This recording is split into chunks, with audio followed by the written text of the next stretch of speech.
ભગવાન સિવાય બીજા કોઈને માથે ના ચડાવશો. ભગવાનને માથે ચડાવશો તો ભગવાન માથાનો ભાર હળવો કરી આપશે. પણ બીજાને કોઈને જો માથે ચડાવ્યા પછી ઉતારો તો ઉતારી ના શકાય, પછાડવા પડે.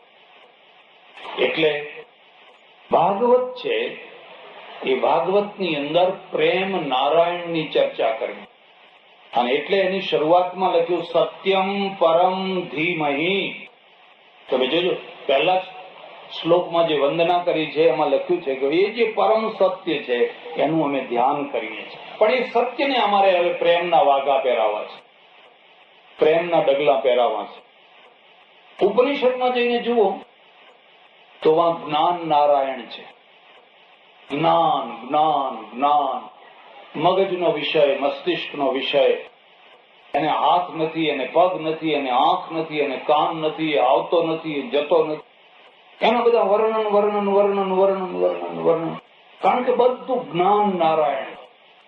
પણ આપણે તો સત્ય નારાયણ લઈને એક લક્ષ્મી નારાયણ છે. અને લક્ષ્મી નારાયણ બધાને ગમે. નારાયણ બીજા નથી, પણ પેલા લક્ષ્મીજી આવ્યા ને એ લક્ષ્મી નારાયણ બધાને ગમે. એટલે લોકો લક્ષ્મીજીની પૂજા કરે. તમારે જોવું હોય જોજો, ઘણી જગ્યાએ પેલા ચાંદીના સિક્કા આપે અને ચાંદીના સિક્કામાં મોટા ભાગે લક્ષ્મીજી હોય. મેં જોયું છે, લક્ષ્મી નારાયણ હોય કે લક્ષ્મીજી હોય, આજ સુધી હજુ સુધી કોઈ સરસ્વતીનો સિક્કો હોય મને હજુ જોવા મળ્યો નથી. બન્યો હશે, કઈ ના કહેવાય નહીં, પણ સરસ્વતીનો કોઈ સિક્કો બનાવીને વેચ્યો હોય કે લો ભાઈ, કારણ કે સરસ્વતી હવે શું દુબળી પાતળી એકાદ ધોળું કપડું પહેરીને બેઠી હોય, શું કરશું એને, રહેવા દો ને એના ઘેર. આપણે તો હૃષ્ટપુષ્ટ હોય ને લક્ષ્મીજી બસ. અને એટલે લક્ષ્મી નારાયણ હોય તો એના મંદિરની વ્યવસ્થા તમે જોજો. અમારા મહાદેવજી હોય એની વ્યવસ્થા જોજો.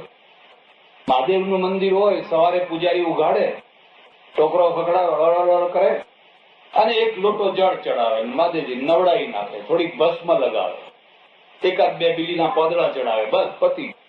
નહીં બાળ ભોગ, નહીં રાજભોગ, નહીં જરિયન જામા, નહીં માળાઓ કે નહીં પાનના બીડા કે નહીં ફલાણો, કશું જ નહીં. મહાદેવજી વહેરા. હવે લક્ષ્મીનારાયણને આવું ના ચાલે. લક્ષ્મીનારાયણ હોય ને સવારથી જ બધું ચાલુ થઈ જાય. કેસર સ્નાન, આવો જેમ તેમ લોટો પાણીનો ના ચાલે, કેસરથી નવડાવો ને ફલાણું કરો ને ફલાણું કરો. આ બાળ ભોગ ને પેલું કેસરિયું દૂધ લાવો ને પિસ્તા નાખો ને બદામ નાખો. સવારથી સાંજ સુધી રાજોપચાર જેને કહેવાય. જોકે અંતે તો બધું પૂજારી જ ખાતા હોય. પૂજારીના ભાઈબંધો બધા જે હોય. ભગવાન તો કઈ નથી, પણ ભગવાનને આ રીતે આખું બનાવી દે.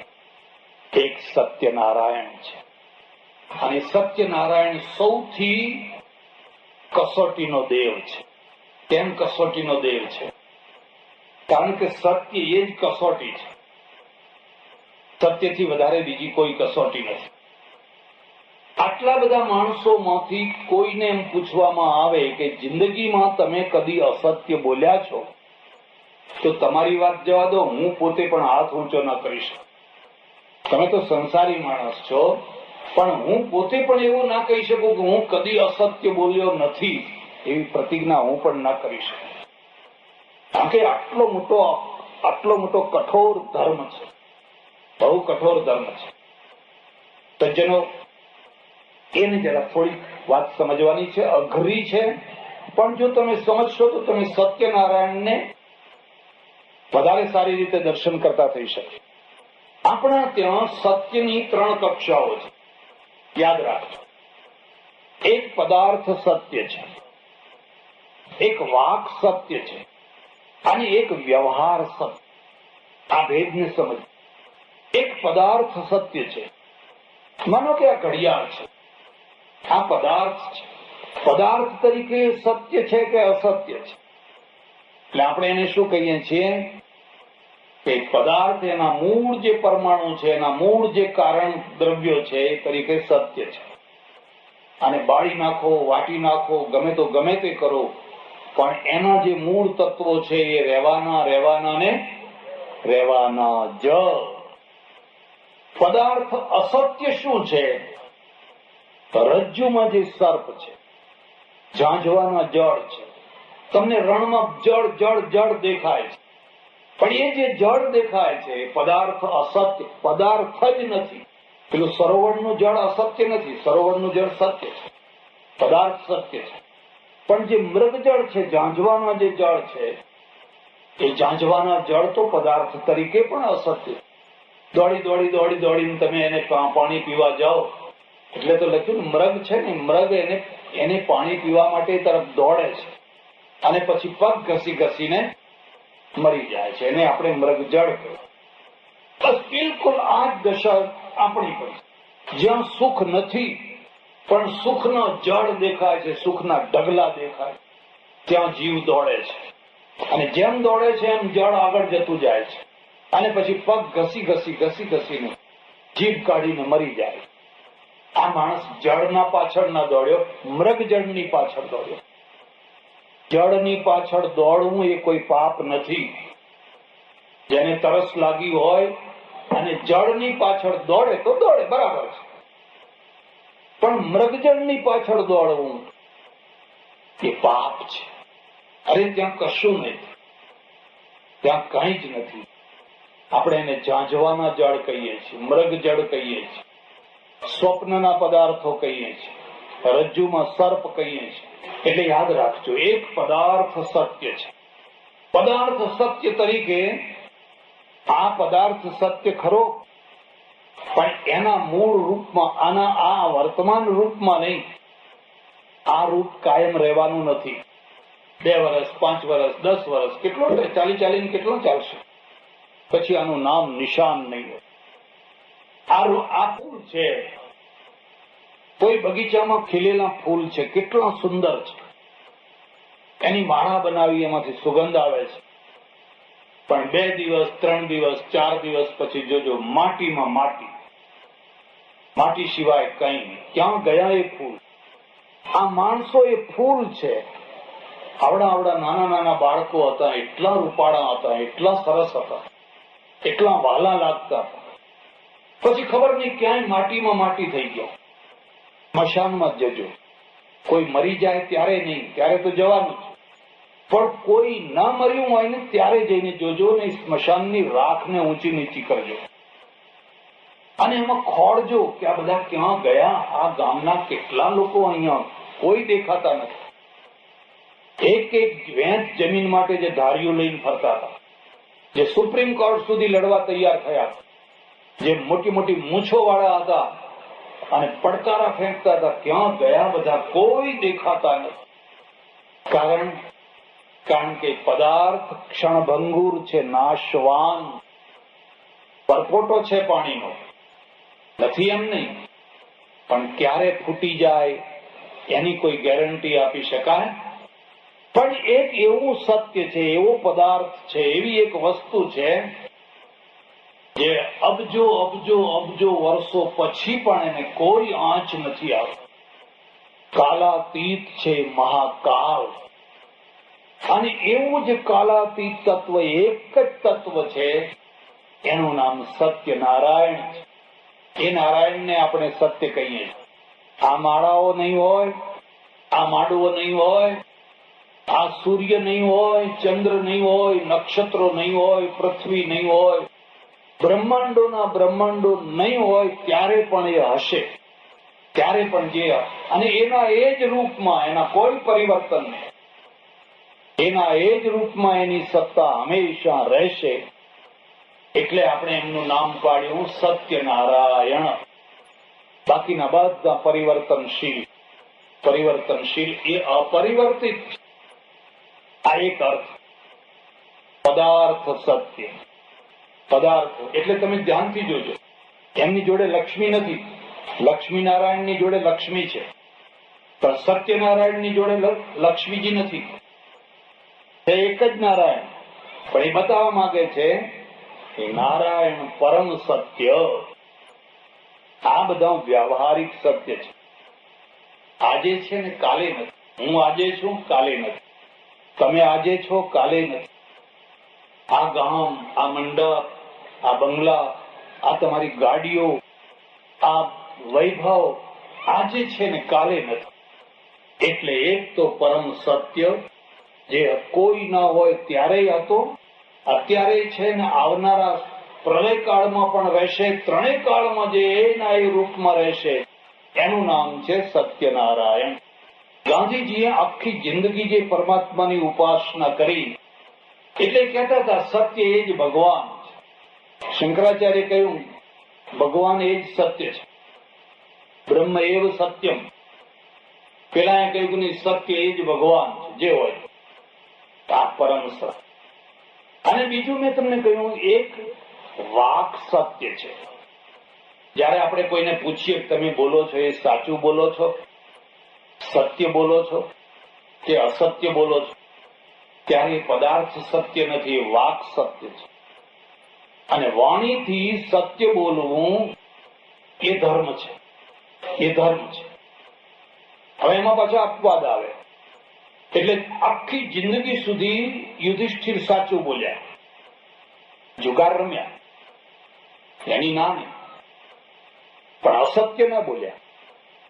મુદ્દો આ સમજજો. હવે જુગાર રમનારો સાચું બોલતો હશે એવું નહીં, ભાઈ ભલે રમ્યા, કોઈ ચોઘડિયું એવું આવી ગયું, અને સારા સારા માણસના જીવનમાં પણ કોઈ વાર એવું ચોઘડિયું આવી જાય, પણ એ સાચું બોલ્યા. મધ્યપ્રદેશમાં એક બસ્તર જિલ્લો છે, બસ્તર. હમણાં સુધી ત્યાં આદિવાસી લોકો એવા હતા કે ખૂન કરે, હત્યા કરે, માથું હાથમાં લઈને ફોજદાર પાસે હાજર થઈ જાય, સાહેબ મેં આને માર્યો, એટલે સાચું બોલી જાય.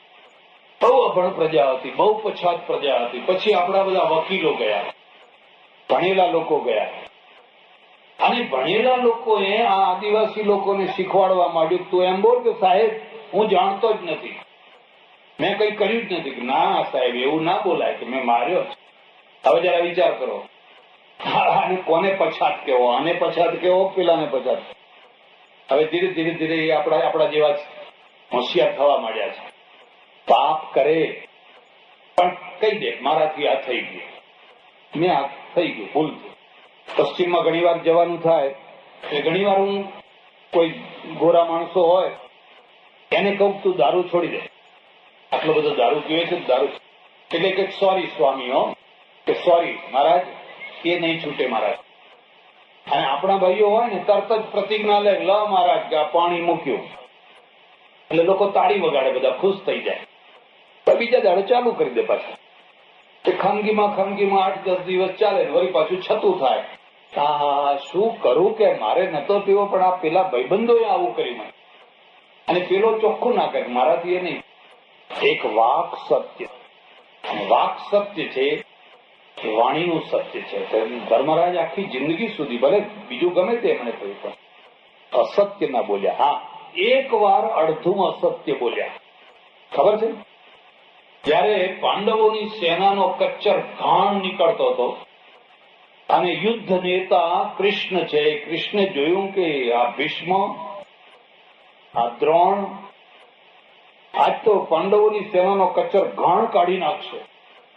હવે એક જ રસ્તો છે કે આ જે દ્રોણાચાર્ય છે એ દ્રોણાચાર્યને આઘાત લગાડવામાં આવે, તો જ એનો જુસ્સો ઠંડો પડે. તો કરવું શું? એટલે વાત ફેલાવી, અશ્વત્થામા અતઃ, અશ્વત્થામા અતઃ, અશ્વત્થામા મરાયો, મરાયો, મરી ગયો, મરી ગયો, મરી ગયો. કૃષ્ણે જ હવા ફેલાવી. એટલે ભીષ્મે પૂછ્યું કે કઈ ખરી વાત? કૃષ્ણ કે હા, મેં નજરે જોયો છે. કે ના, તમારી વાત ના માનું. જોજો બેમાં પ્રતિષ્ઠા કોની છે. કૃષ્ણને કહે તમારી વાત હું ના માનું, હું જાણું છું તમે પોલિટિશિયન છો, હું તો એક જ માણસની વાત માનું ને, ધર્મરાજ આવીને કે તો જ માનું. એટલે ધર્મરાજ પાસે ગયા. ધર્મરાજ કે ના, હું ના બોલું એવું, હું એવું ના બોલું. ના, નહીં બોલો તો મરી જશે આ બધી સેના. અત્યારે વિજય એ જ આપણો ધર્મ છે. કે ના, હું મારું નિયમ નહીં તોડું. છેવટે આના કરતા એવું થયું કે ભાઈ અશ્વત્થામા નામનો હાથી છે, એ ભીમે હાથીને માર્યો, અને યુધિષ્ઠિરને બતાવ્યું જો આ અશ્વત્થામા નામનો હાથી છે, મર્યો કે નહીં? કા તો તમે એમ કહેજો કે અશ્વત્થામા હતા નરો વા કુંજરોવા. હા એવું કઈશ, ચાલો એમ. કૃષ્ણ લઈ આવ્યા, યુધિષ્ઠિરને સમજાય, યુદ્ધ જીતવું હોય તો આ બધું આવડવું જોઈએ. એકલા ધર્મરાજથી યુદ્ધ ના જીતાય, કૃષ્ણથી યુદ્ધ જીતાય. અને દ્રોણે પૂછ્યું, યુધિષ્ઠિર શું થયું? તો અશ્વત્થામા હતા. અને નરોવા કુંજરોવા બોલવાનું થયું ને એટલે કૃષ્ણ બધા પેલા સમજાઈ જાય કે ઢોલ વગાડવા માંડ્યા. એટલે કુંજર શબ્દ જ એમના કાને ના આવવા દીધો. કુંજર શબ્દ જ દબાઈ ગયો. અને પેલા ધનુષ બાણ છોડી. અરે રે, હવે મારે લડીને શું કરવું છે? તારો છોકરો જ ના રહ્યો તો હવે મારે લડીને શું કરવું? મહાભારતકાર કે છે ત્યાં યુધિષ્ઠિરનો રથ એક હાથ ઊંચો ચાલતો હતો, એક વેંત નીચો આવી. નરોવા કુંજરોવા કહેવાથી એક વેંત નીચો આવી ગયો. તો હવે વિચાર કરો કે આપણો રથ ક્યાં ચાલતો હશે, કેટલો નીચો કે કેટલો ઊંચો ચાલતો હશે. ગાંધીજી આખી જિંદગી રાજકારણમાં રહ્યા, પોલિટિશિયન હતા. અંગ્રેજો ડરતા એમના. કહેતા કહું, પેલા ગાંધી સાથે વાત કરતા બહુ વિચાર કર્યો, અને છતાં કદી જુઠ્ઠું ના બોલે. પત્રકાર હોય કે ગમે તે કોઈ વાત છુપાવવાની નહીં, કદી જુઠ્ઠું નહીં બોલવાનું. તો કેટલી મોટી આરાધના હશે, કેટલી મોટી સાધના હશે આ વાણીનું સત્ય. અમારે જ્યાં ધર્મમાં શાસ્ત્રમાં એનો અપવાદ મૂક્યો છે. અપવાદ એવી રીતે મૂક્યો છે કે સત્ય પણ અધર્મ થઈ જાય અને અસત્ય પણ ધર્મ થઈ જાય. મહાભારતમાં એના ઉદાહરણ છે. એક ઋષિ, એક મુનિ બેઠા તપ કરી રહ્યા છે અને 1000 ગાયોનું ટોળું હા હા હા હા કરતું દોડતું નીકળ્યું. પાછળ કસાઈઓ પડેલા છે. હવે આગળ 2 રસ્તા છે અને એ ટોળું બધું આ રસ્તે, જમણા હાથવાળા રસ્તે નીકળી ગયું. થોડીક વાર થઈને કસાઈઓ આવ્યા. એને કહ્યું, મહારાજ અહીંથી ગાયો નીકળી હતી? તો કે હા નીકળી હતી. ક્યાં ગઈ? હવે જો એક આ જમણા હાથના રસ્તે ગઈ તો એ ગાયોને મારી નાખી. એટલે લખવું પડ્યું, સત્યમ ન સત્યમ ખલુ યત્ર હિંસા. જ્યાં કોઈનું મોત થતું હોય, કોઈ નિર્દોષ માણસ માર્યો જતો હોય, તમે ઉતાવળિયા થઈને ગમે તેવું સાચું બોલવા નીકળી પડો તો તમે સત્યને સમજી નથી. હવે મુનિ એમ કે ડાબા હાથે ગાયો ગઈ તો એ અસત્ય બોલે છે, અને કશું ના બોલીને ચૂપ રહે તો પેલા ચૂપ ના રહેવા દે. પેલા તો કસાઈઓ છે ને ચૂપ ના રહેવા દે. એટલે ઋષિ મનમાં વિચાર કરે છે કે મારે વ્રત ભંગ થવું પડે તો ભલે થવું પડે, હું પ્રાયશ્ચિત કરીશ. ઋષિ કહે છે કે ડાબા હાથે ગાયો ગઈ અને બધા કસાઈઓ ડાબા હાથે દોડે છે. મહાભારતકાર એના પરિણામમાં સમજાવે છે કે 1000 ગાયોને બચાવી લેવા માટે પોતાના સત્ય વ્રતનો જે ત્યાગ કર્યો, એ ત્યાગ એ જ અહીંયા મોટું સત્ય છે. નહીં તો પેલું જડ સત્ય આવે, જડ સત્ય. કોઈની દીકરીનું જીવન બરબાદ થતું હોય, કોઈના સંસારમાં આગ લાગતી હોય તો સત્યને પણ અસત્ય રીતે કહો તો એ પાપ ના કહેવાય, એ દોષ ના કહેવાય. ઘણી વાતો એવી હોય કહેવા જાવ તો બિચારાના જીવન બરબાદ થઈ જતા હોય. અને તમે વેદિયા થઈને ગમે એમ બક બક બક બક કર્યા કરે તો કેટલાના જીવન બરબાદ થઈ જાય. ધારીઓ ચાલે, તલવારો ચાલે, માથા વઢાઈ જાય. એટલે એને વ્યવહાર સત્ય કહે. વાક સત્ય પછી વ્યવહાર સત્ય. તમે વ્યવહારમાં એવું સત્ય બોલજો જે કલ્યાણકારી હોય, જે મંગળ હોય, જે અમંગળ ના હોય, જે હાનિકર ના હોય, જે મંગળપ્રદ હોય. એટલે 3 સ્ટેજ છે સત્ય. એક પદાર્થ, પરમ તત્વ સત્યનારાયણ, આદિ મધ્ય અને અંત. ત્રણેય કાળમાં કાલાતીત, જ્યારે જુઓ ત્યારે એ જ મૂળ સત્ય. એના આધારે આખી દુનિયા, એના આધારે આખા બ્રહ્માંડો, સૃષ્ટિ સ્થિતિ ઉત્પત્તિ લય પ્રલય બધું એના મૂળ આધાર. અને બીજું જે છે એ વાક સત્ય છે, વાણીનો વ્યવહાર. વાતમાં જુઠ્ઠું નહીં બોલવાનું, ડગલે ને પગલે જુઠ્ઠું નહીં બોલવાનું. અને જે ડગલે ને પગલે જુઠ્ઠું બોલ કર્યા કરે એની અપ્રતિષ્ઠા થાય, એની કોઈ પ્રતિષ્ઠા ના રહી. કૃષ્ણની પ્રતિષ્ઠા નથી, યુધિષ્ઠિરની પ્રતિષ્ઠા છે, પણ કૃષ્ણની નથી. એટલે એક વાક સત્ય છે, એક વ્યવહાર સત્ય. વ્યવહાર સત્ય એટલે તમારા વ્યવહારનું સત્ય. તમે સોદો કર્યો, તમે ભાવ નક્કી કર્યા, લેવડ દેવડ નક્કી કરી, દીકરીનો રૂપિયો આપ્યો, દીકરાની લેવડ દેવડ નક્કી કરી, આ બધું વ્યવહાર સત્ય. હવે એને પાળો, એને પાળી બતાવો, એને વારંવાર તોડો ને. અભી બોલ્યા અને અભી હો, એની પ્રતિષ્ઠા ના થાય, એની કોઈ દિવસ પ્રતિષ્ઠા ના થઈ શકે. એટલે સજ્જનો, સત્યનારાયણ ભગવાન જે છે એ સત્યનારાયણ ભગવાનના મૂળ ભાવનો ભાવ એ છે કે નારાયણ તો એના એ જ છે. જે લક્ષ્મી નારાયણ છે એ જ સત્યનારાયણ છે. અમારે સંન્યાસીઓના માટે શું ખબર છે? અમે એકલા નારાયણની ઉપાસના કરીએ. અમે બે સંન્યાસીઓ ભેગા થઈએ ને તો ઓમ નમો નારાયણાય, નારાયણને નમસ્કાર. કોઈ પગે લાગે તો કે નારાયણ નારાયણ નારાયણ. નારદજીએ નારાયણ નારાયણ જ બોલે. વિશેષણ મૂકો તો ઝઘડા શરૂ થાય. વિશેષના નહીં, વિશેષણમાં. કોઈએ કહ્યું કે સ્વામિનારાયણ. હવે જરા પૂછો તો ખરા, ભાઈ સ્વામિનારાયણ કેમ? કારણ કે જે નારાયણ સ્વામીનો વેશ ધરીને આવ્યા માટે સ્વામિનારાયણ. લક્ષ્મીજીને લઈને આવ્યા એટલે લક્ષ્મીનારાયણ. સત્યને લઈને આવ્યા એટલે સત્યનારાયણ. અને સ્વામીનો વેશ ધર્યો, સ્વામી થયા એટલે નામ પડ્યું સ્વામિનારાયણ. નારાયણ તો એનો એ જ છે. આ સ્વામીના કપડાની જગ્યાએ પેલા કપડા પહેરે તો પછી એ સત્યનારાયણ થઈ જાય. હિન્દુઇઝમ શું કે છે? ઘાટ ગળ્યા પછી નામ રૂપ જૂજવા, અંત તો હેમનું હેમ હોય. અંત તો પરમ તત્વ પરમ નારાયણ એકનો એક જ છે. બે ભગવાન નથી, બે તત્વો નથી, એક જ તત્વ છે. એટલે સજ્જનો, અહીંયા કચ્છમાં ખાસ કરીને નખત્રાણા તાલુકામાં જે કડવા પાટીદાર ભાઈઓ છે એમના મંદિરો કાં તો લક્ષ્મીનારાયણના હોય છે કાં તો સત્યનારાયણના હોય છે. અને મારે એ જ કહેવાનું છે કે જે લક્ષ્મીનારાયણ છે એ જ સત્યનારાયણ છે, એ જ સ્વામિનારાયણ છે. ભેદ ના કરો, અભેદ કરો, એકતા કરો, વિભાજન ન કરો. વિભાજનમાં દુર્બળતા છે અને એકતામાં પ્રબળતા છે. જેટલા એક થશો એટલા મજબૂત થશો અને મનની ગ્રંથિઓ નીકળી જશે, અસ્પષ્ટતા નીકળી જશે. આ અસ્પષ્ટતા દૂર થઈ નહીં કે બધે તમને એ જ નારાયણ, એક જ નારાયણ તમને દેખાય. એમાં આ તમારું ગામ કયું ગામ? ગડાણી. ગડાણી ગામમાં હું હમણાં બીજી વાર આવ્યો અને ગડાણી ગામ ના લોકો આખા ભારતમાં વિખરાયેલા. નખત્રાણા તાલુકો તો આખા ભારતમાં, આખા વિશ્વમાં ફેલાઈ ગયેલો છે. કચ્છનો કડવો પાટીદાર નખત્રાણામાંથી નીકળ્યો બહાર.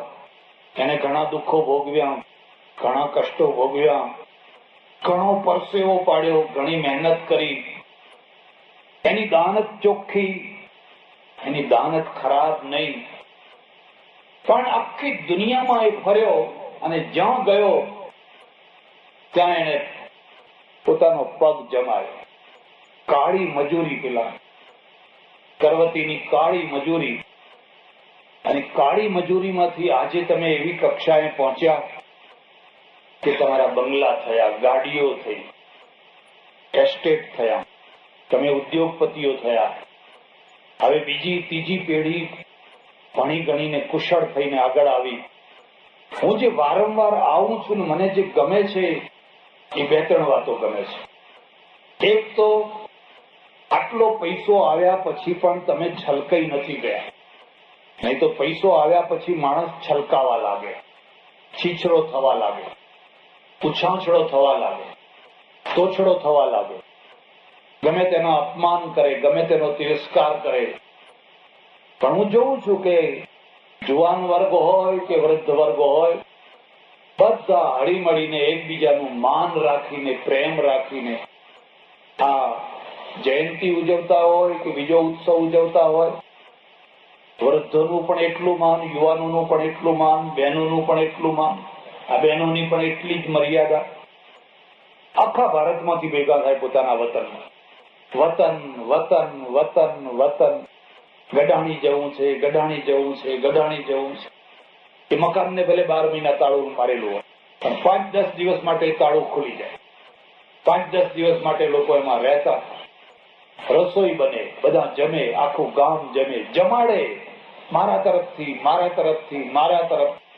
એકબીજાને હોશ જાગે, ભાવના જાગે, મારો ભાઈ, મારો સમાજ, મારી જ્ઞાતિ, હું જમાડું, 2 પૈસા કમાયો.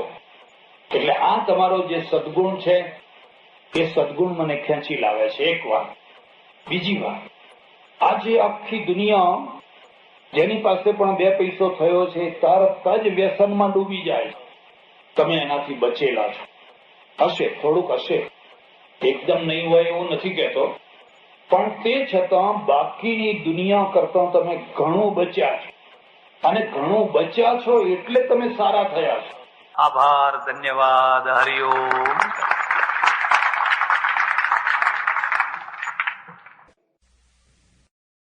તમને તો ખબર હશે જ, છતાં હું તમને કહું છું, ભારતમાં હિમાલય કરતા વિંધ્યાચલ જૂનો પહાડ છે. હિમાલય છે એ નવો પહાડ છે, અને વિંધ્યાચલ છે એ વધારે જૂનો પહાડ છે. એટલે એક ટાઈમ એવો હતો જ્યારે દક્ષિણ ભારત જુદું હતું. દક્ષિણ ભારત અને ઉત્તર ભારતના વચ્ચે સમુદ્ર હતો. તે એટલે સુધી કે તમારી કોઈ વાર ઈચ્છા હોય ને તમે રિસર્ચ કરવાની ઈચ્છા હોય તો તમે રાજસ્થાનની યાત્રા કરજો, તો તમે જોશો તો રાજસ્થાનના પહાડો ઉપર સમુદ્રની લહેરોની ઘસાયેલી ધારીઓ છે. એના જે પહાડો છે ને, તો પેલા મોજા ઘસાયા હોય ને, કોઈ કાળે એ દરિયો આગળ ખસી ગયો. ઠેઠ ગુજરાતમાં ભાલ કાંઠો છે ને, ચરોતરને અડીને ભાલ કાંઠાથી નળ કાંઠો, અને નળ કાંઠાથી વિરમગામથી વઢિયારથી લઈને ઠેઠ સિંધ સુધીનો આખો પ્રદેશ દરિયામાંથી નીકળ્યો. પહેલા ત્યાં દરિયો હતો. એટલે પરિણામ શું આવ્યું કે 2-3 ફૂટ નીચે જાઓ એટલે ખારી જમીન આવે. ચરોતરમાં 200 ફૂટ નીચે જાઓ, પથ્થર નહીં આવે. 200 ફૂટ સુધી તમે ડ્રિલિંગ કરો, એવી ને એવી ધરતી આવશે. પણ ભાલગાળામાં તમે જાઓ અને જો 2-3 ફૂટ એટલે ઝાડ ના ઉગે, કારણ કે ઝાડને નીચે મૂળ જવા જોઈએ ને. માઇલો સુધી તમને એમને સૂકો પ્રદેશ દેખાય. એ દરિયામાંથી નીકળેલો છે. કચ્છનો ભાગ, રાજસ્થાનનો ભાગ. અને એ જ્યારે ઉથલપાથલ થઈ ત્યારે એમાં વૈદિક યુગની મોટામાં મોટી નદી જે સરસ્વતી હતી એ લુપ્ત થઈ ગઈ. સરસ્વતી હતી એ લુપ્ત થઈ ગઈ. અને ગંગા યમુના જે પહેલા સિંધ તરફ વહેતી હતી એ પછી પૂર્વગામીની થઈ, પૂર્વ તરફ થઈ ગઈ. એટલે આ બધું ઘણું. તો હિમાલય છે એ આજે પણ લોકો એમ કહે છે કે હિમાલય હજુ વધ્યા કરે છે. હજુ પણ હિમાલય એનો ઊંચો થયા કરે છે. એટલે આ વાત થઈ. એટલે પ્રત્યક્ષ જે પ્રમાણ છે એના દ્વારા સિદ્ધ થાય છે કે ભાઈ આ સૃષ્ટિ આટલા વર્ષ જૂની છે, આ વસ્તુ આટલા વર્ષ જૂની છે, આટલા વર્ષ જૂની છે, આટલા વર્ષ જૂની છે. તમે એને અનાદિ કહી શકો, એને અનાદિ ના કહી શકો. એટલે નૈયાયિકોનું શું કહેવું છે કે ભાઈ જગત છે એ જગતની રચના કોઈને કોઈ કાળે કોઈને કોઈ પરમેશ્વરે કરી છે. કારણ કે સકર્તૃકમ. જે આ ટેપ રેકોર્ડર છે એ કઈ આમ લૂંદો ફેંક્યો ને ટેપ રેકોર્ડર બની ગયું એવું તો નથી. તમે માટીનો લૂંદો લો અને આમ દિવાલ ઉપર ફેંકો અને પછી એક આકાર થઈ જાય એટલે તમે એમ તો કહી શકો કે ભાઈ જો આ આકૃતિ આપોઆપ થઈ ગઈ કે ના થઈ. તો એ કેવી આકૃતિ થઈ? એ તો કોઈને કોઈ પ્રકારની આકૃતિ, તમારા શાહીનો ખડિયો ઢળી ગયો અને કાગળ ઉપર કંઈક આકૃતિ થઈ ગઈ, એને શું કહેવાય? એને અકસ્માત કહેવાય. પણ તમે જ્યારે વ્યવસ્થિત પેન્ટિંગ કરો છો, ત્યારે એ અકસ્માત નથી. આપણે એમ માનીએ છીએ કે ઈશ્વરે જે જગતની રચના કરી છે બિલકુલ વ્યવસ્થિત છે. કોઈ જગ્યાએ અવ્યવસ્થા નથી. અને કોઈ જગ્યાએ અવ્યવસ્થા હોય તો તમે ખોળી કાઢજો. દાખલો તમને આપો કે માનો કે પાણી, હવે પાણીને પ્રવાહી બનાવ્યું. પાણી પ્રવાહી ન હોય ને નક્કર હોય તો, પથ્થર જેવું કે માટી જેવું નક્કર હોય તો શું થાય? એક આટલો જ વિચાર કરો. વાયુને વધારે સૂક્ષ્મ બનાવી, વહેતો બનાવી દીધો. હવે એની જગ્યાએ વાયુ છે એને પથરા જેવો બનાવ્યો હોય તો શું થાય? તમને એમ લાગશે કે આ એક વ્યવસ્થા છે. એથી વધારે તમને કહું, માનો કે આ પૃથ્વી છે, આપણી પૃથ્વી. એ પૃથ્વીમાં એક ભાગ જમીન અને 3 ભાગ પાણી છે. હવે એને ઉલટાવી નાખો, કારણ કે જમીન બહુ ઓછી પડે છે, બહુ મોંઘી થઈ ગઈ છે, અને આ દરિયો ઓછો હોય તો શું વાંધો છે?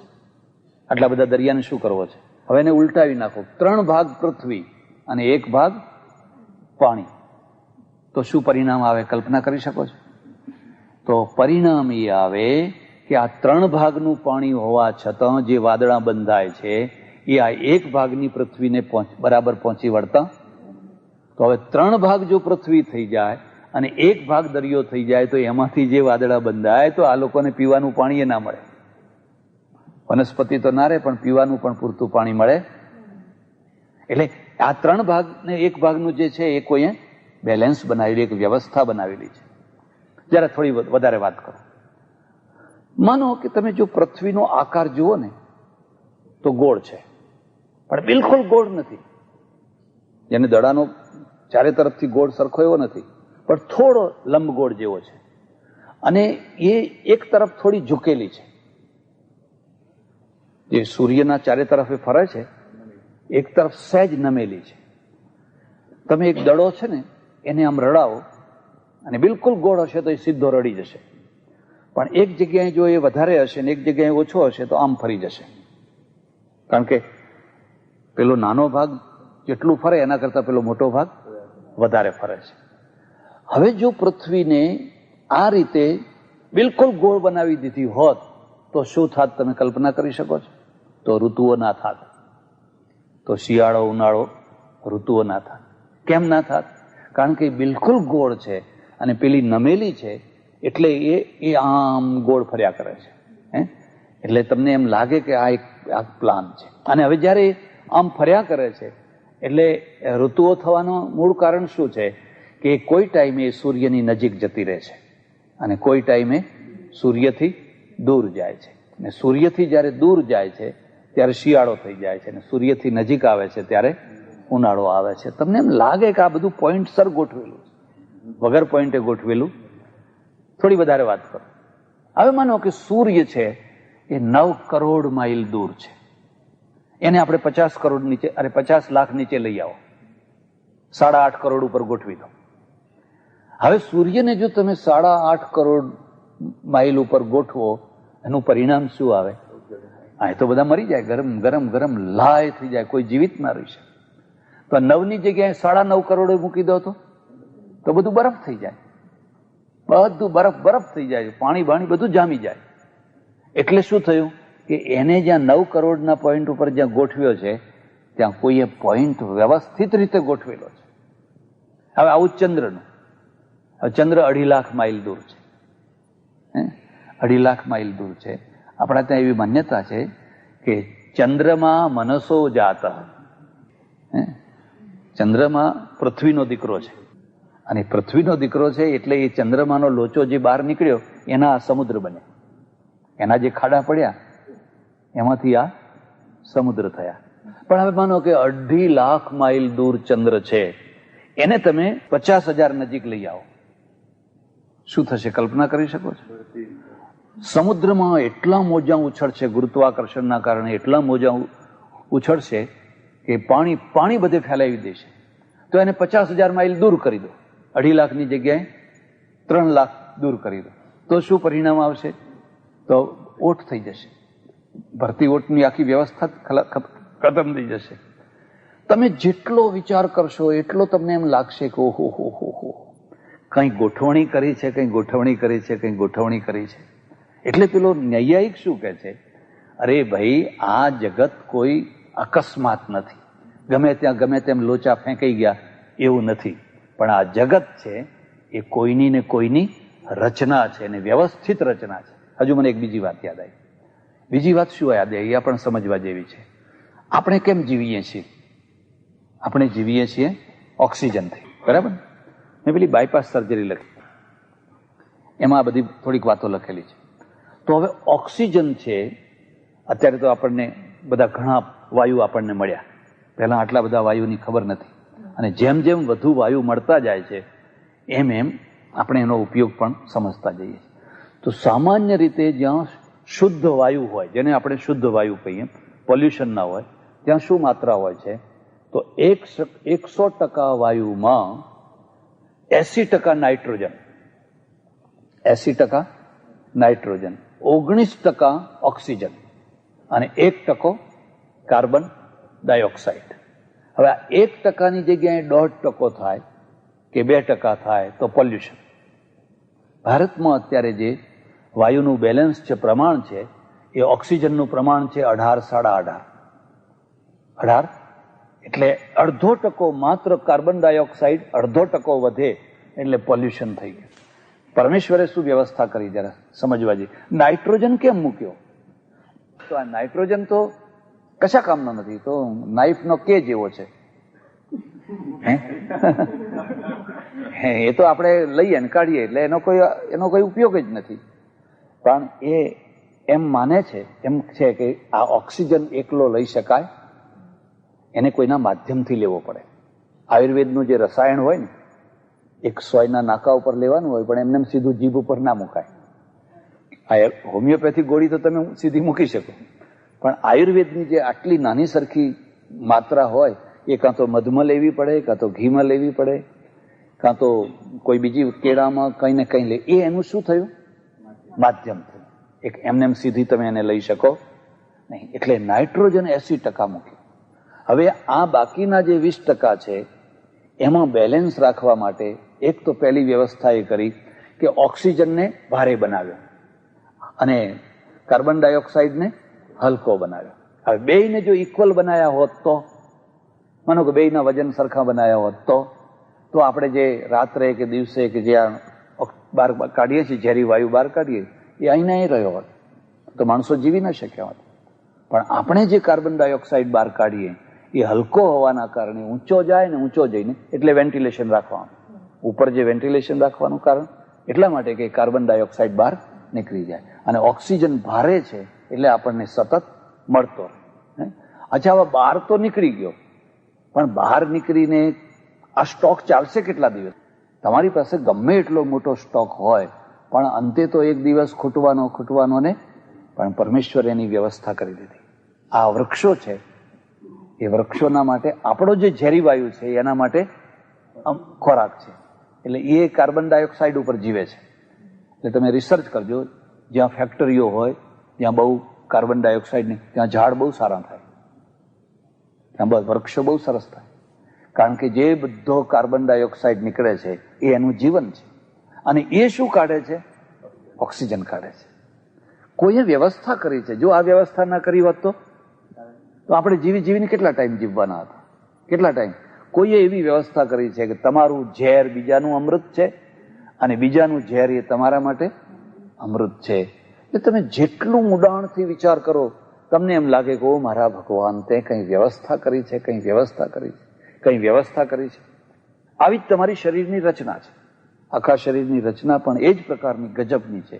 એટલે નૈયાયિક શું કહે છે કે ભાઈ આ જગત કોઈ અકસ્માત, કોઈ લૂંદો ફેંક્યો અને બની ગયું અને પછી ચાલવા માંડ્યું એવું નથી. એની એક બિલકુલ વ્યવસ્થા છે.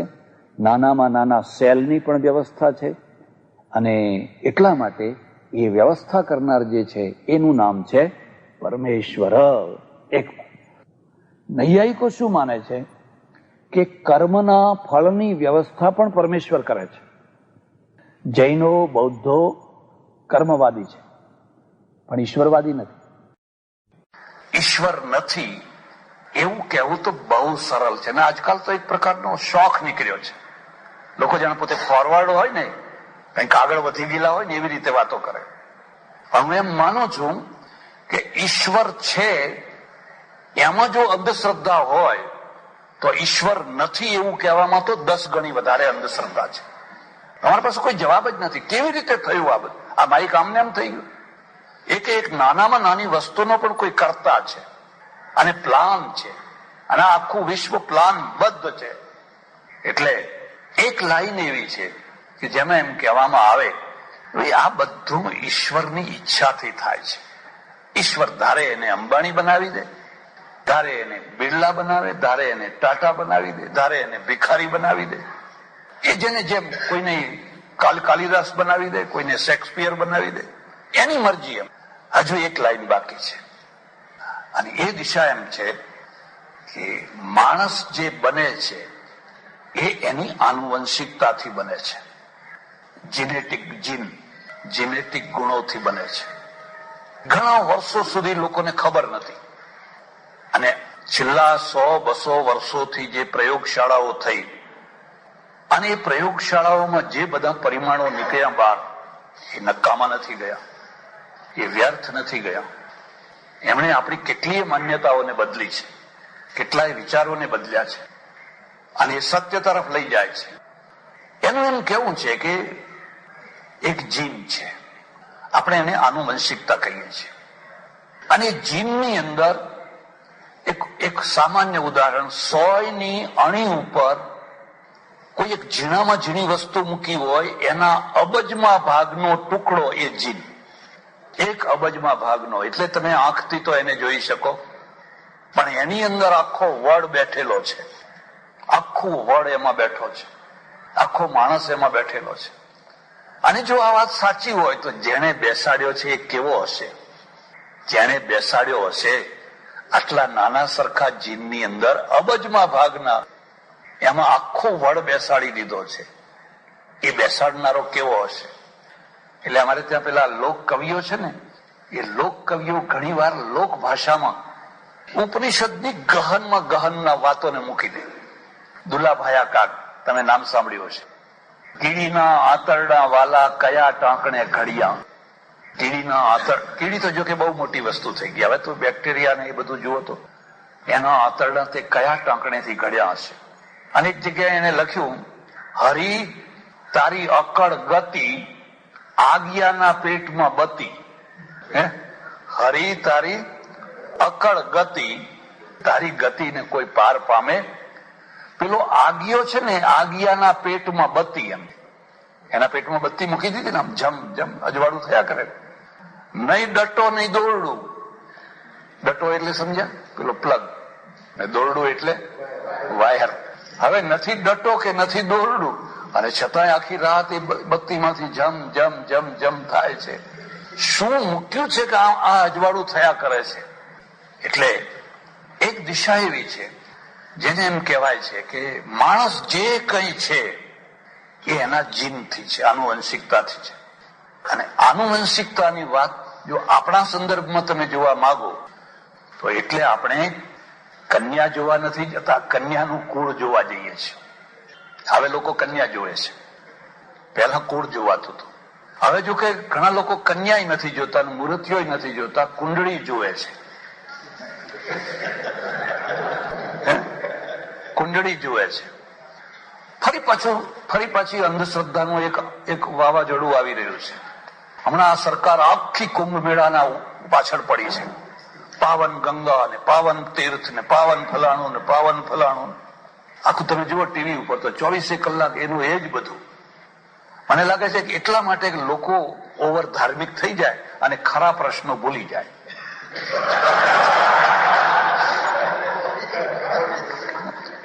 છોકરાને જો દૂધ માટે છોકરું રડતું હોય અને તમારી પાસે દૂધ આપવાની વ્યવસ્થા ના હોય તો એને ચૂસણીઓ આપી દો, એટલે થોડોક ટાઈમ તો ચૂસણીયામાં અટવાઈ જવાનું.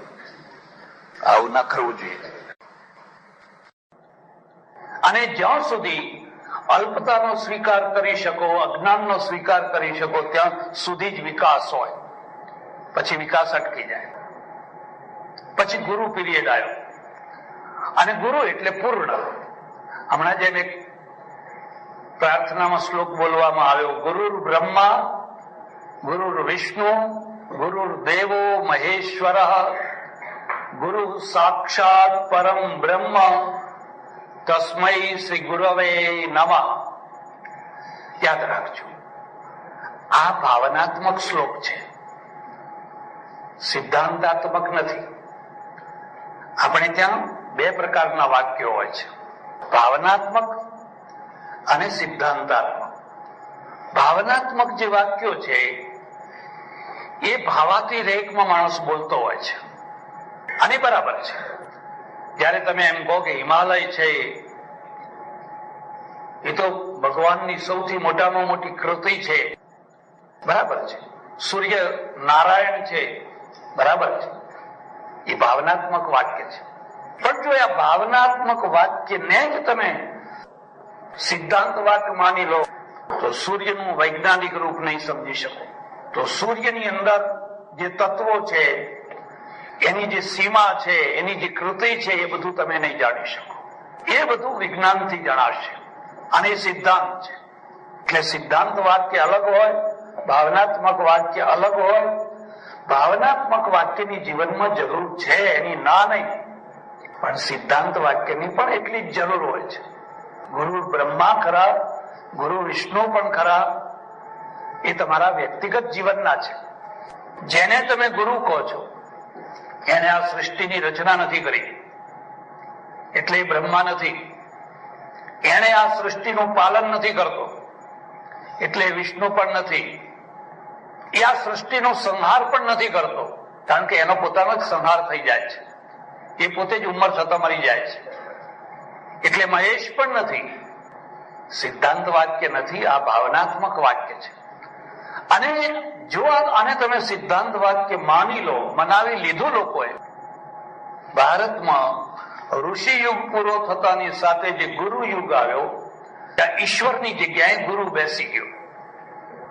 ઈશ્વરની જગ્યાએ ગુરુ બેસી ગયો. અને જેટલા ગુરુ એટલા વિભાજન થયા.